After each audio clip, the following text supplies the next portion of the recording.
మాజీ సీఎం జగన్పై BJP MLC Somu Veerraju తీవ్రస్థాయిలో మండిపడ్డారు. మద్యం కేసులో జగన్ చుట్టూ ఉన్న వారిని అరెస్ట్ చేస్తుంటే నాకేమీ తెలియదంటున్నారని ఎద్దేవా చేశారు. దేశం అంతటా డిజిటల్ పేమెంట్ చేస్తుంటే వైసీపీ వాళ్ళు మాత్రం మద్యం షాపులో ఎందుకు నగదు లావాదేవీలు చేశారన్నారు. తిరుమల ప్రసాదంలో తయారీ చేసిన నెయ్యి సరైనదేనని ప్రశ్నించారు. డాల్డా పామాయిల్తో చేసిన దానిని నెయ్యి అంటారంటూ ఆగ్రహించారు.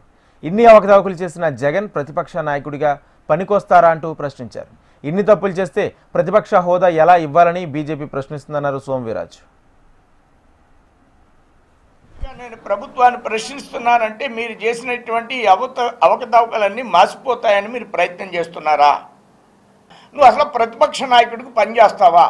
నువ్వు ప్రభుత్వాన్ని ప్రశ్నించడానికి నీకు అర్హత ఉందా? నేను బేస్ చెప్తున్నా. దానికి నెయ్యి అంటే పాలు కాచి తోడు పెట్టి దాన్ని చిలికితే వచ్చేటువంటి నెయ్యి ఓ 1200 1300 ఉంటుంది గేదె నెయ్యి. ఆవు నెయ్యి అయితే 4000 రూపాయలు ఉంటుంది, 3000 రూపాయలు ఉంటుంది.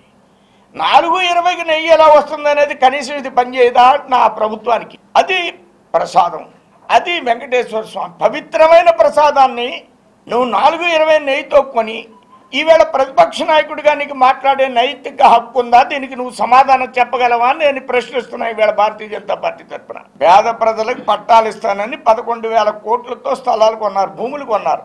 ఈ భూములు రాజమండ్రిలో ఒక ఎపిసోడ్లో 450 ఎకరాలు, అది వర్షం వస్తే మునిగిపోతుంది. అది పోడ్చాలంటే ఎకరానికి 40 లక్షలు అవుద్ది. అలాంటిది 15 లక్షలు కొని 50 లక్షలు డ్రా చేసే ప్రయత్నంలో ఆపేసాం అందరం కలిసి. మీరు ప్రతిపక్ష నాయకుడు